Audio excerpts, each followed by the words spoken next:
Oke, assalamualaikum warahmatullahi wabarakatuh. Ketemu lagi dengan saya Septian Wulandari. Kali ini saya akan membahas mengenai mata kuliah dasar, yaitu kalkulus dasar. Ini adalah mata kuliah wajib yang pasti kalian dapatkan di dalam bangku perkuliahan gitu ya. Nah, kali ini saya akan membahas mengenai saya akan membahas mengenai sistem bilangan real gitu ya. Sistem bilangan real ini pasti kalian sudah banyak menemukan dalam kehidupan sehari-hari. Namun sebelum saya masuk ke dalam sistem bilangan real, kita perlu tahu dulu apa sih yang ada di dalam sistem bilangan real itu. Ada yang namanya n atau natural number atau bilangan asli gitu ya.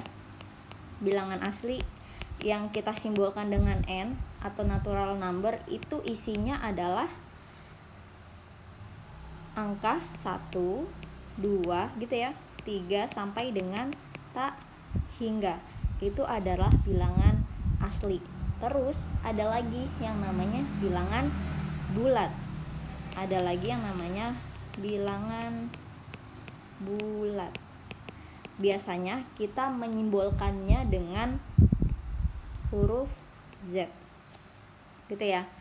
Ini isi dari bilangan bulat adalah 0 gitu ya, negatif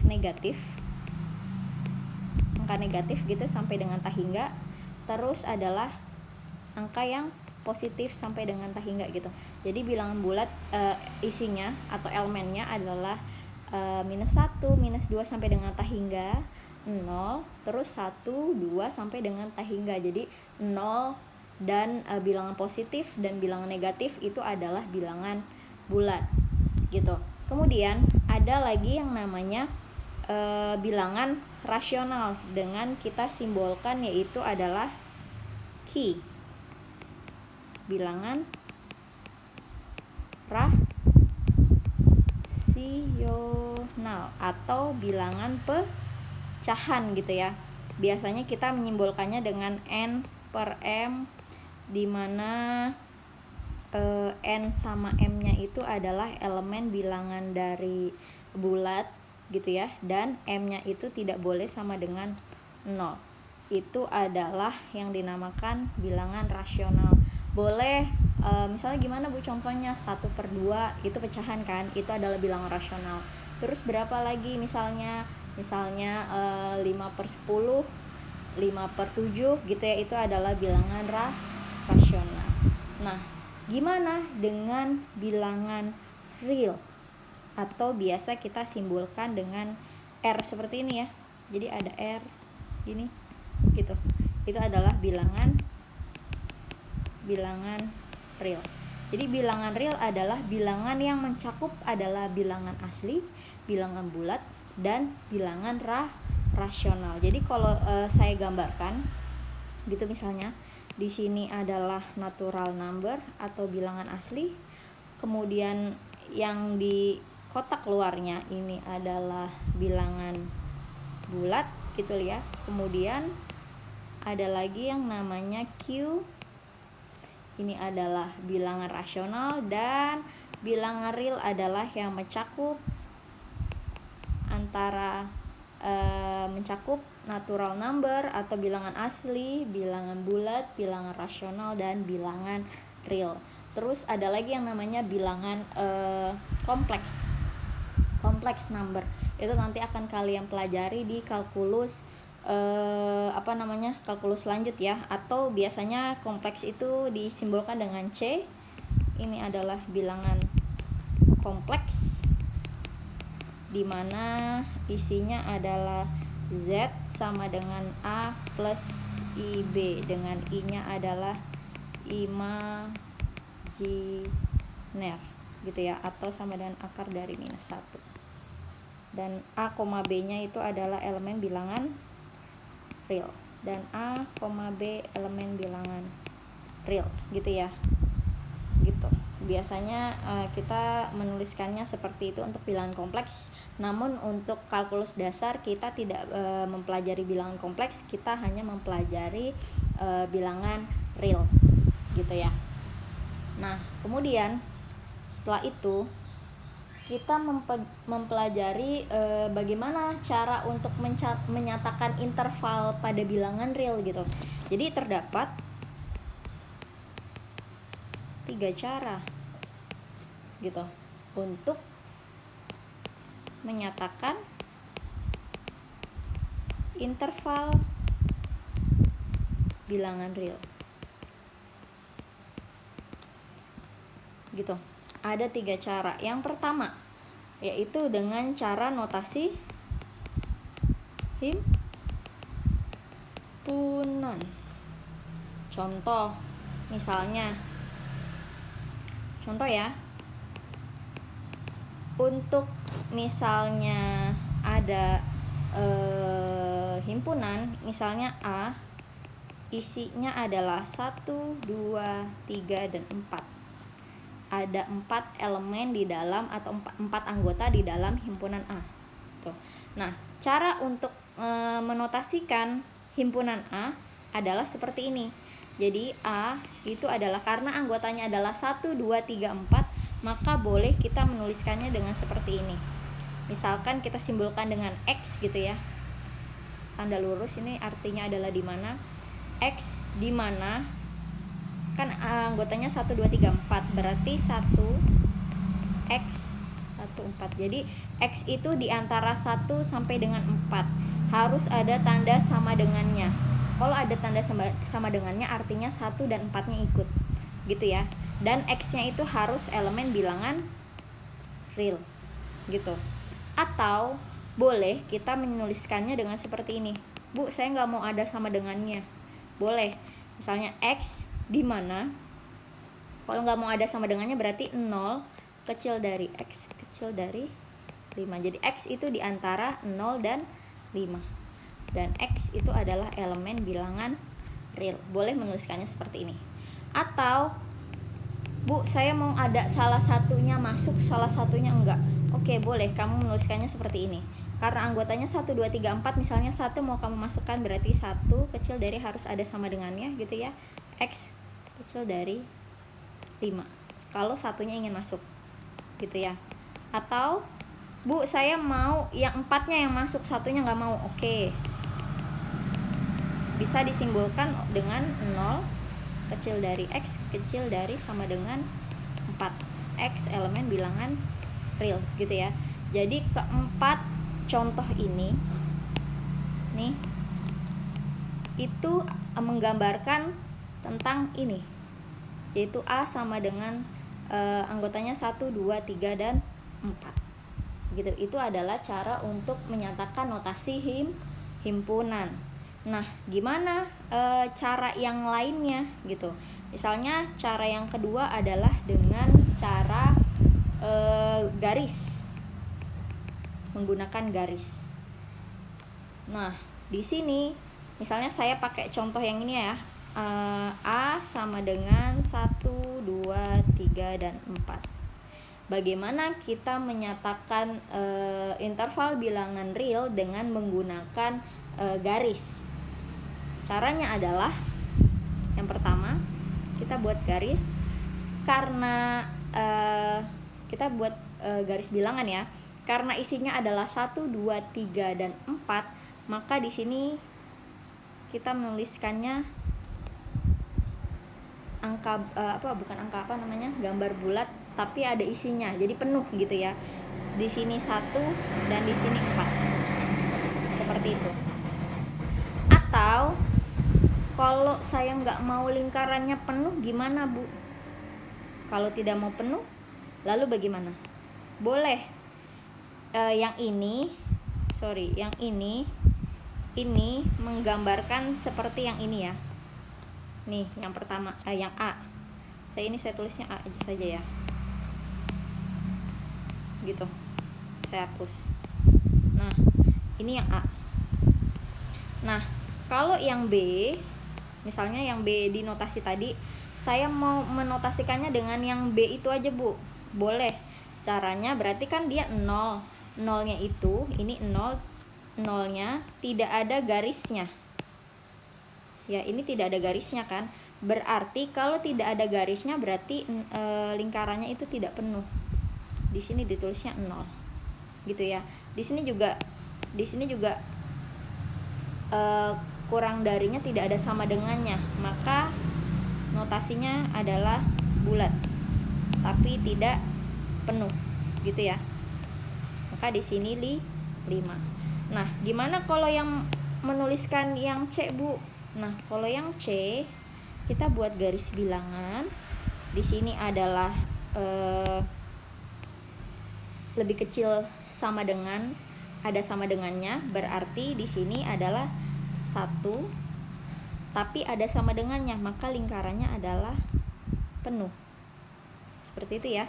Nah, yang ini kecil dari 5. Sorry, saya ganti dulu biar kalian tidak bingung. Kecil dari 5 tidak ada sama dengannya, maka di sini ditulis 5, tapi di sini tidak penuh. Gitu ya. Nah, untuk yang D berarti bagaimana?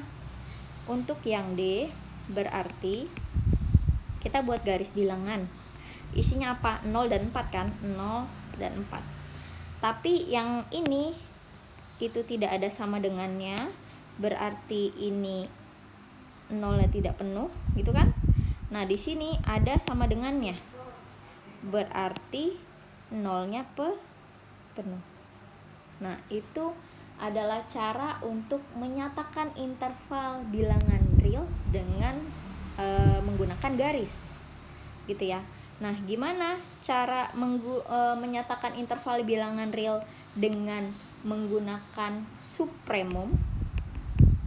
Supremum ya, bukan bukan merek brand yang mahal itu, bukan. Ini adalah supremum, batas atas. Supremum adalah batas atas, dan infimum yaitu batas bawah, gitu ya. Jadi ada yang namanya batas atas, ada yang namanya batas bawah. Kalau contohnya adalah seperti tadi, misalnya ada bilangan ada himpunan A yang anggotanya adalah 1, 2, 3, dan 4, maka untuk menyatakan himpunan bilangan A menggunakan supremum dan infimum adalah seperti apa? Yaitu contohnya A sama dengan, kita menggunakan seperti interval, seperti selang gitu. Jadi kalau supremum itu batas atas, infimum itu batas bawah. Nah, infimum dari anggota 1, 2, 3, dan 4 adalah berapa? 1 ya. Jadi kalau satunya ngikut, maka tandanya adalah kurung siku, gitu. Koma, kalau 4-nya ikut berarti kita pakai kurung siku juga. Ini menyatakan yang A tadi yang di atas. Nih, menyatakan seperti yang tadi ya, yang ini ya, yang ini. Gitu. Nah, kalau mau menyatakan yang B yang seperti ini, yang B ini yang seperti ini, maka X itu di antara 0 sampai 5, gitu ya. Maka kita menuliskannya berarti yang B itu berarti A sama dengan, dia kan 0 dan 5 ya. Lihat, kalau tadi yang A itu dia ada lebih kecil sama dengannya, itu tandanya ada sama dengannya, dia ada tanda sama dengannya, maka kita pakai kurung siku gitu.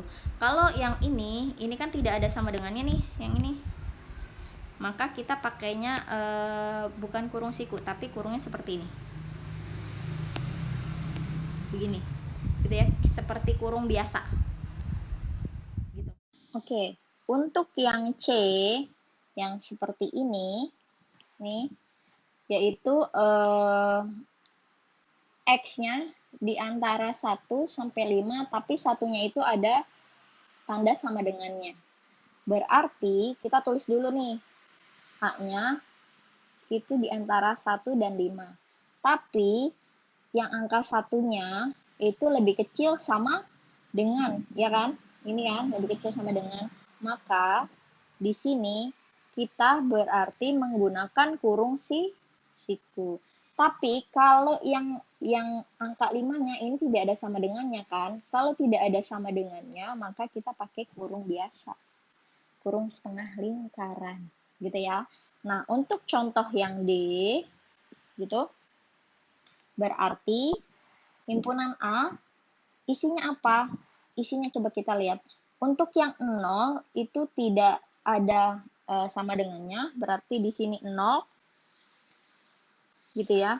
Kalau tidak ada sama dengan berarti kurungnya setengah lingkaran, koma, gitu ya. Kemudian yang ini, angka 4-nya itu lebih kecil sama dengan, berarti ada sama dengannya. Berarti kita tambahkan di sini 4, karena ada sama dengan, artinya ini adalah kurungnya kurung siku. Jadi kalian boleh menyatakan bilangan real, interval bilangan real ini menggunakan supremum dan infimum. Boleh menggunakan seperti contoh yang A, B, C, atau yang D. Gitu ya. Kemudian kita masuk ke dalam sifat-sifat dan hukum bilangan real. Gitu ya. Oke, kita masuk ke sifat-sifat. Ini tadi kita masuk, oke, ini yang pertama.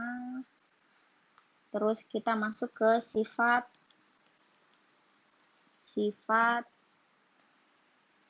hukum bilangan real. Di dalam bilangan real ini ada sifat atau hukum mengenai bilangan real. Yang pertama, ini ada yang dinamakan sebagai komutatif. Gitu ya. Komutatif ini apa sih?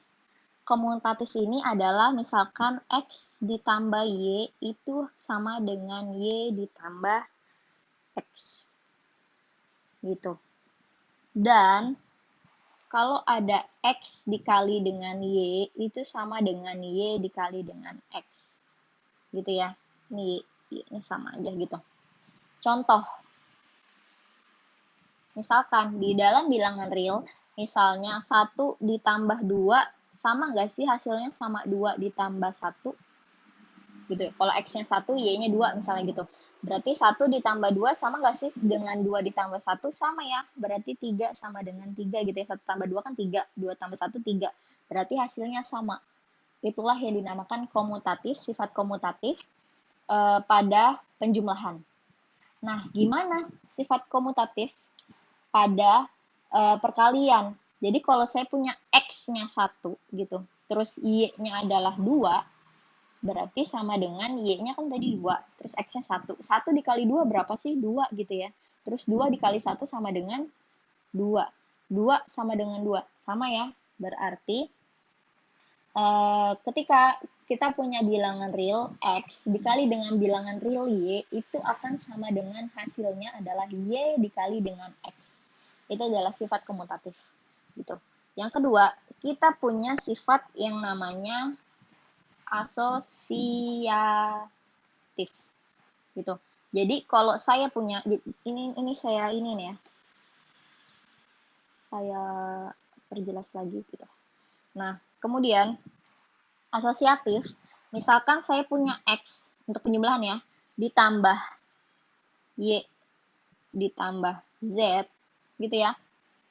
Itu pasti hasilnya sama dengan X ditambah Y dulu baru ditambah Z. Jadi mau bilangan X ditambah Y ditambah Z dulu itu akan sama dengan X ditambah Y dulu baru ditambahin Z gitu. Ini kan di dalam penjumlahan. Kalau di dalam perkalian berarti kalau saya punya X kemudian Y dikali Z itu akan sama dengan X dikali Y dulu baru dikali dengan Z. Contoh. Gitu. Misalkan saya punya X-nya tadi sama aja kayak tadi ya, misalnya 1 ditambah Y-nya misalnya kayak tadi 2 ditambah. Misalnya Z-nya adalah 3. Kan 1 ditambah 2 baru ditambah 3 gitu ya. Ini sama dengan 1 ditambah 2 dulu baru ditambah 3 nggak sih? Coba kita cek. 1 ditambah 2 tambah 3 berapa sih? 5 ya. Kemudian 1 tambah 2, 3. Baru ditambah 3 gitu ya. 1 tambah 5 adalah 6. 3 tambah 3 adalah 6. Wah, ternyata sama. Berarti bilangan real memenuhi sifat asosiatif di dalam penjumlahan. Gimana kalau perkalian? Coba X-nya 1, ini dikali ya. X-nya 1 gitu dikali, Y-nya 2, dikali Z-nya 3. Sama dengan, coba 1 kali 2 dulu, baru dikali 3. Hasilnya sama nggak sih? 1 kali 2 kali 3 berapa? Jadi yang dikerjakan yang di dalam kurung dulu. 2 kali 3 adalah 6. 1 kali 2 adalah 2. Baru dikali dengan 3. 1 kali 6 adalah 6. 2 kali 3 adalah 6. Wah, hasilnya ternyata sama. Berarti bilangan real memenuhi sifat asosiatif terhadap perkalian juga. Jadi ini saya perjelas lagi gitu ya. Nah, selain dia memenuhi sifat komutatif, asosiatif, ternyata bilangan real juga memenuhi sifat distributif.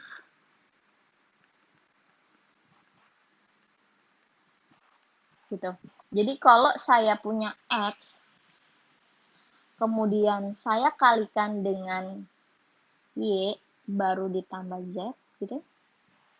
Jadi X dikali Y tambah Z, itu sama dengan kayak kita mendistribusikan gitu. X kali Y dulu adalah XY gitu, terus X dikali Z, baru X, Z.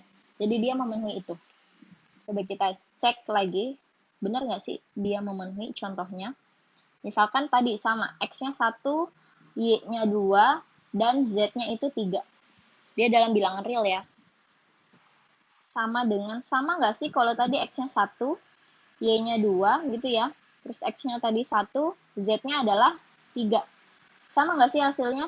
1 dikali 2 tambah 3 berapa? 5. Sama dengan 1 kali 2, 2, tambah 1 kali 3, 3. 1 kali 5, 5. 2 tambah 3, 5. Hasilnya sama kan? Maka bilangan real itu juga memenuhi sifat distributif. Gitu. Kemudian, bilangan real juga mempunyai yang namanya identitas. Identitas. Nah, identitas di dalam bilangan real itu apa saja? Jadi kalau saya punya X ditambahkan 0, itu hasilnya pasti X. Dan kalau saya punya X, saya kalikan dengan 1, itu pasti hasilnya juga X. Jadi itu adalah bilangan, sifat bilangan real pada identitas. Jadi kalau identitas pada penjumlahan itu adalah 0, identitas bilangan real pada perkalian itu adalah 1. Contoh, kalau saya punya X-nya misalkan 5, saya tambahkan dengan 0, hasilnya pasti 5 itu sendiri kan? Iya nggak? Terus kalau saya punya 13 ditambah 0, hasilnya juga pasti 13. Maka dari itu 0 ini adalah identitas bilangan real pada penjumlahan.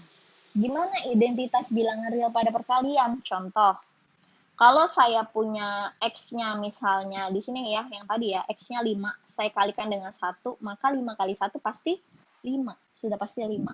Kalau saya punya X-nya tadi 13, saya kalikan dengan 1, itu sudah pasti 13.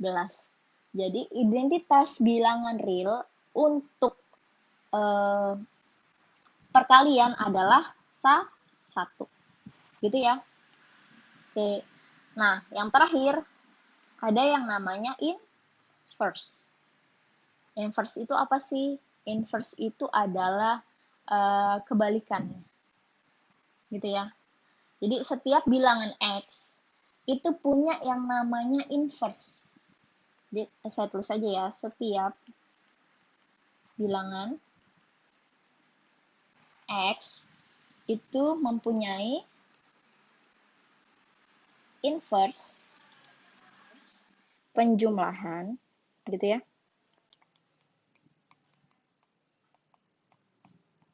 Yang biasa kita sebut juga sebagai negatifnya, gitu kan? Jadi kalau penjumlahan kita punya inverse atau balikannya itu adalah min X atau negatif X yang memenuhi. Jadi kalau dalam inverse di dalam penjumlahan bilangan real itu, jadi kalau ada X ditambahkan dengan balikannya gitu, atau negatif X, itu pasti sama dengan 0. Gitu. Nah, jika setiap bilangan X kecuali 0 mempunyai balikan, maka itu disebut sebagai inverse perkalian. Cuman sebelum kita masuk ke itu, ini contohnya berarti inverse untuk yang penjumlahan ya. Contohnya, kalau X-nya saya punya suatu bilangan misalnya 5, gitu kan, maka saya jumlahkan kebalikan dari 5 dari penjumlahan adalah minus, negatifnya dari 5 adalah minus 5 gitu ya, atau negatif 5.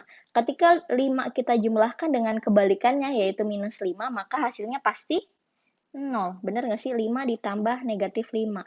Plus ketemu negatif adalah negatif gitu kan. Berarti 5 dikurangi 5 adalah 0. Gitu ya. Begitu juga misalnya 7 ditambah kebalikannya dari 7 jika penjumlahan adalah minus 7. Maka dari itu 7 ditambah minus 7 adalah 7 dikurangi 7 sama dengan 0. Berarti inverse dari penjumlahan adalah negatif dari bilangan itu sendiri. Gitu.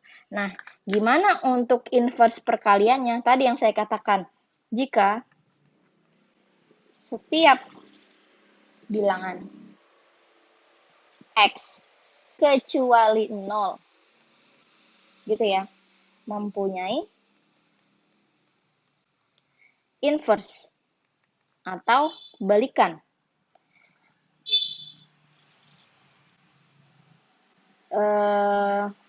Perkalian gitu ya. Biasa kita sebut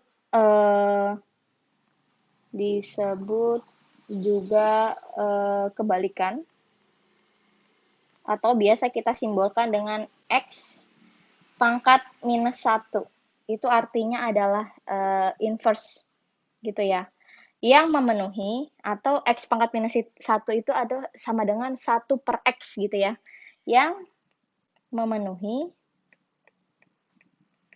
ketika X kita kalikan dengan kebalikannya itu X pangkat minus 1, itu pasti hasilnya adalah identitasnya atau sama dengan 1 gitu. Jadi X pangkat minus 1 itu sama dengan 1 per X ya. Jadi X dikali X pangkat minus 1 atau X dikali 1 per X hasilnya pasti sama dengan identitas dari perkaliannya yaitu 1. Sebagai contoh, kita pakai 5 ya. 5. Kalau kita kalikan dengan kebalikannya di dalam perkalian adalah 5 pangkat minus 1. Atau boleh saya tulisnya 5 kali 1/5 gitu ya. 5 dikali 1/5 adalah sama dengan 1 ya. Udah jelas itu. Tinggal kita coret kan. Ini tinggal kita coret gitu kan ya. Hasilnya pasti 1. Gitu ya. Oke. Selanjutnya, misalnya X-nya itu adalah 7. 7, ketika kita kalikan dengan 7 pangkat minus 1, maka hasilnya adalah 5 dikali 7 pangkat minus 1 itu sama aja 5. 7 dikali 7 pangkat minus 1 berarti kan 7 dikali 7 pangkat minus 1 berarti 1/7. 7 kali 1/7 pasti hasilnya adalah 1. Gitu ya. Maka bisa saya garis bawahi bahwa untuk inverse dari penjumlahan itu adalah minus X yang memenuhi persamaan ini. Ya, X ditambah minus X sama dengan 0. Sedangkan untuk inverse perkalian yang bukan 0, gitu ya, karena nggak ada 1/0. Nggak ada jawabannya. Tidak terdefinisi. Not well defined, gitu ya. Tidak terdefinisi. Jadi, inverse dari inverse atau kebalikan dari perkalian adalah X pangkat minus 1 atau 1/x X yang memenuhi ketika X kita kalikan dengan inverse-nya atau X kita kalikan dengan 1/X itu hasilnya pasti sama dengan 1, pasti sama dengan identitas gitu ya. Yang penjumlahan juga X ditambah negatif X itu pasti sama dengan identitas. Identitasnya siapa? Identitasnya penjumlahan. Identitas penjumlahannya apa? 0.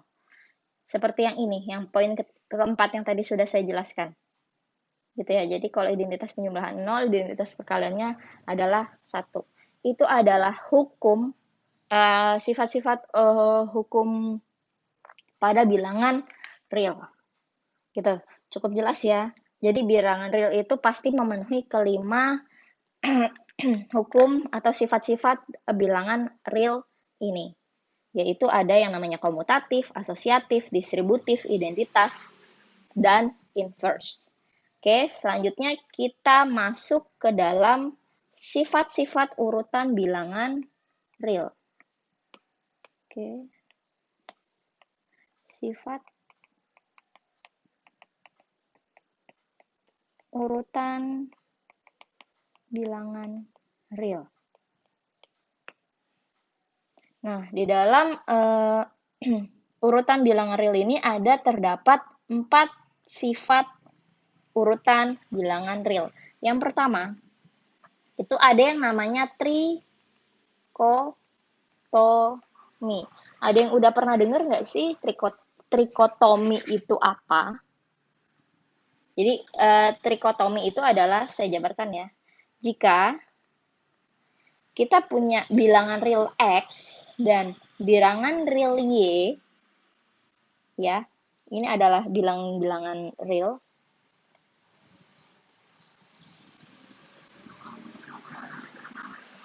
bilangan-bilangan gitu, maka pasti salah satu di antara berikut ini terpenuhi atau berlaku. Pasti salah satu dari ini berlaku. Pasti mungkin saja X itu lebih kecil dari Y. Mungkin saja X itu sama dengan Y. Atau mungkin saja X itu lebih besar dari Y. Gitu kan ya. Jadi kalau ketika kita punya bilangan real, itu ada dua bilangan real X dan Y, pasti salah satu dari ini berlaku. Entah itu X lebih kecil dari Y, entah itu X-nya sama dengan Y, atau X-nya yang lebih besar dari Y. Contoh ya, misalnya X-nya itu adalah 4 gitu, dan Y-nya itu misalnya adalah 6. Berarti mana yang berlaku? X kecil dari Y, X sama dengan Y, atau X lebih besar dari Y? Pasti jawabannya adalah X lebih kecil dari Y ya. Atau 4 pasti lebih kecil dari 6. Tapi kalau kita balik, X-nya itu adalah 6 dan Y-nya itu adalah 4, maka mana yang berlaku? X kecil dari Y, X sama dengan Y, atau X lebih besar daripada Y? Yang berlaku pasti X lebih besar daripada Y, yaitu 6 pasti lebih besar daripada 4 gitu ya. Jadi tergantung bilangannya itu X-nya berapa, Y-nya berapa. Misalnya contoh lagi, kalau X-nya sama dengan 4 dan Y-nya sama dengan 4, maka mana yang berlaku? Pasti X sama dengan Y, yaitu 4 pasti sama dengan 4. Ya, jadi X-nya 4, Y-nya 4, sama. Ya udah X sama dengan Y. Itu adalah salah satu sifat urutan bilangan real, yaitu trikotomi. Gitu. Selanjutnya, salah satu sifat urutan bilangan real adalah yang dinamakan dengan ketransitifan.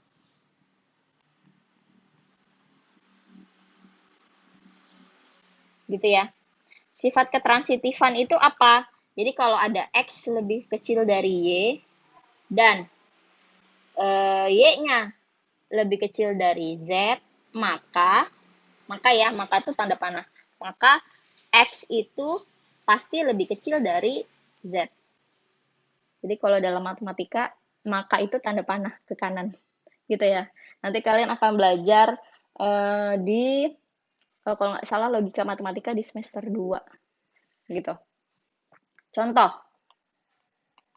gitu ya. Jadi ini yang saya garis bawahi. Jadi kalau ada X lebih kecil dari Y dan Y-nya lebih kecil dari Z, maka dia memenuhi syarat bahwa X itu pasti lebih kecil dari Z. Sebagai contoh, agak turunan gitu ya. Sebagai contoh, misalkan saya punya X itu sama dengan 2, terus Y-nya itu sama dengan 4, dan Z-nya itu sama dengan 6. Benar nggak sih X itu kecil dari Y? Benar ya? Jadi karena X-nya 2, 2 itu pasti lebih kecil dari 4. Oke, terus benar nggak sih Y-nya itu kecil dari Z? Y-nya adalah 4. Z-nya adalah 6. Benar ya? 4 kecil dari 6. Maka pasti otomatis X-nya itu kecil dari Z. Contoh, X-nya itu 2, Z-nya itu 6. Benar nggak sih 2 lebih kecil dari 6? Pasti. Jadi kalau kita punya X-nya 2, Y-nya 4, Z-nya 6, kalau X lebih kecil dari Y, 2 lebih kecil dari 4, terus Y-nya lebih kecil dari Z, 4-nya lebih kecil dari 6, pasti X-nya itu kecil dari Z. Gitu ya. Pasti 2-nya itu kecil dari 6. Gitu. Mau kalian mengambil bilangan real apapun itu, kalau dia memenuhi ini, nih, maka dia pasti X-nya itu lebih kecil dari Z. Jadi dia memenuhi sifat ketransitifan. Gitu ya. Oke, selanjutnya sifat urutan penambahan.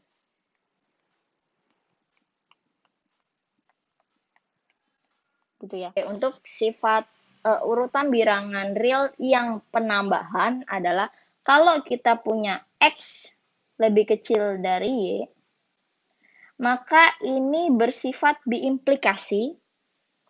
Jadi kalau ruas kirinya X, ruas kirinya kan X ya. Kalau saya tambahkan dengan suatu bilangan real, misalnya adalah Z, maka, ini kan tandanya lebih kecil ya, maka yang di ruas sebelah kanan Y juga harus saya tambahkan dengan Z. Gitu. Begitu juga sebaliknya. Jadi kalau saya punya X ditambah Z, kecil dari Y ditambah Z, maka kalau ruas kirinya saya kurangin Z, ruas kanannya saya kurangi Z, maka hasilnya menjadi X kecil dari Y. Begitu juga dengan X lebih besar dari Y, sama saja ya. Jadi kalau saya punya X lebih besar dari Y, ini diimplikasi dengan ketika ruas kirinya X itu saya tambahkan dengan Z, maka akan lebih besar dari Y. Ruas kanan juga, kalau kirinya saya tambahkan Z, maka ruas kanan juga harus saya tambahkan dengan Z. Contoh. Misalkan X-nya itu sama aja tadi ya, 2 gitu. Y-nya itu adalah 4, Z-nya itu adalah 6. Misalkan ini masuknya kemana ya? Masuknya sepertinya yang di atas deh. X kecil dari Y. Bener nggak sih 2 itu kecil dari 4? Bener ya? Maka diimplikasi kalau X-nya saya tambahkan dengan Z di ruas kiri, maka itu pasti lebih kecil dari Y saya tambahkan juga dari ruas kanannya itu adalah Z. Jadi ruas kiri saya tambahkan Z, ruas kanan juga harus saya tambahkan Z. Ini diimplikasi 2 lebih kecil dari 4, maka X-nya tadi apa? 2 ditambahkan Z, Z-nya itu 6, pasti lebih kecil dari Y-nya apa? 4 ditambah Z-nya adalah 6. Benar nggak sih 2 tambah 6 itu 8, kecil dari 10? Benar nggak 8 kecil dari 10? Benar. Jadi kalau saya punya X lebih kecil dari Y, itu kalau sifat urutan dalam bilangan real, kalau ruas kirinya saya tambahkan dengan Z, maka ruas kanannya pun harus saya tambahkan dengan Z. Maka berlaku X ditambah Z juga kecil dari Y ditambah Z. Gitu ya. Oke, atau contohnya, contoh pertama, contoh kedua, saya balik. Misalkan sama aja ya, nggak usah saya tulis ya. Atau sama X sama dengan 6, Y-nya sama dengan 4 gitu, Z-nya sama dengan 2 misalnya. Gitu. Contoh, kita mau pakai contoh yang ini ya. Bener nggak sih? Coba kalau X lebih besar dari Y. X-nya lebih besar dari Y, tadi maka X ditambah Z pasti lebih besar dari Y ditambah Z. X lebih besar dari Y, bener nggak sih? 6 lebih besar dari 4. Bener ya? 6 pasti lebih besar dari 4. Diimplikasi, jika dan hanya jika, gitu ya. X-nya tadi 6, ditambah Z. Z-nya adalah 2. Lebih besar dari Y. Y-nya adalah 4. Ditambah Z. Z-nya adalah 2. Benar nggak 6 ditambah 2 adalah 8? Lebih besar dari 4 tambah 2 adalah 6. Benar nggak sih 8 lebih besar dari 6? Benar. Gitu ya. Jadi tergantung nilai X, Y, dan Z yang akan kalian masukkan ke dalam urutannya. Jadi ini pun berlaku. Jelas ya? Jadi kalau ruas kiri kita tambahkan dengan suatu bilangan, maka ruas kanannya pun kita harus tambahkan dengan bilangan yang sama. Dengan bilangan yang kita tambahkan tadi di ruas kiri. Begitu juga dengan perkalian. Jadi sifat urutan bilangan real dalam perkalian itu misalkan seperti ini. Ketika Z-nya saya punya bilangan real. Ketika Z-nya itu adalah bilangan real positif. Ketika Z-nya itu adalah bilangan positif, maka X kecil maka memenuhi X kecil dari Y jika dan hanya jika atau diimplikasi X dikali Z kecil dari Y dikali Z. Jadi kalau saya punya X kecil dari Y, ketika X saya kalikan dengan Z, maka Y juga harus saya kalikan dengan Z. Mirip kayak perkalian, cuman kalau ini mirip seperti penambahan, namun ini adalah perkalian gitu ya. Jadi kalau saya punya Z positif, X kecil dari Y, maka X dikali Z juga kecil dari Y dikali Z. Nah, ketika, jadi ada dua ya. Namun, gimana Bu kalau Z-nya negatif? Nah, kalau Z-nya negatif, kalau ada X kecil dari Y, jika dan hanya jika X dikali Z itu akan lebih besar dari Y, lebih besar ya, Y dikali Z. Gitu. Jadi ada dua. Kalau Z-nya positif, maka dia tidak berubah tanda gitu ya. Tapi ketika Z-nya negatif, maka otomatis dia berubah tanda. Contoh, misalkan X-nya adalah tadi 2, misalnya gitu ya. Y-nya sama dengan 4, kita samakan aja. Namun Z-nya misalnya 3, dia positif ya. Z-nya adalah 3 positif. Maka dia memenuhi yang pertama atau yang kedua nih. Coba kita coba ya. Jadi kalau X kecil dari Y, dia memenuhi nggak ya? XZ kecil dari YZ gitu. Jadi X kecil dari Y, X-nya 2, Y-nya 4. 2 pasti lebih kecil dari 4, jelas. Gitu ya. Jika dan hanya jika, ketika 2 saya kalikan dengan Z-nya, Z-nya adalah 3, maka lebih kecil dari Y-nya, Y-nya adalah 4 dikali Z, Z-nya ada 3. Bener nggak sih 2 kali 3 adalah 6, kecil dari 4 kali 3 adalah 12? Bener ya, 6 itu pasti lebih kecil dari 12. Nah, namun, ketika saya punya X-nya 2, Y-nya 4, tapi Z-nya itu adalah bilangan negatif, maka dia akan berubah menjadi, dia akan memenuhi seperti ini. Gitu ya. X kecil dari Y, jika dan hanya jika XZ lebih besar dari YZ. Contoh, jadi kalau saya punya X-nya 2, Y-nya adalah 4, benar ya? 2 lebih kecil dari 4, diimplikasi. Coba X-nya adalah 2. 2 dikali Z, Z-nya adalah minus 3. Gitu ya. Tandanya nanti aja kita tulis, coba Y-nya adalah 4, gitu. Jangan jauh-jauh deh, kejauhan. Y-nya adalah 4 gitu. Dikali dengan Z. Z-nya adalah minus 3. Coba, 2 dikali minus 3 adalah minus 6. 4 dikali minus 3 adalah minus 12. Kalau di sini saya tulis seperti ini, minus 6 kecil dari minus 12, benar atau salah? Salah kan? Maka dari itu ini bukan kurang dari. Tapi tadinya kurang dari akan berubah tanda ketika dikalikan dengan Z negatif. Maka dari itu ini menjadi tandanya lebih besar dari. Gitu ya. Benar kan? Minus 6 itu pasti lebih besar dari minus 12. Jadi sifat bilangan negatif ya. Gitu. Jadi ketika Z-nya ketika perkalian ketika Z-nya positif, maka dia tidak berubah tanda. Tetapi ketika Z-nya negatif, maka perkalian itu akan berubah tanda. Gitu ya. Oke. Saya rasa untuk pengenalan sistem bilangan real cukup sampai sini.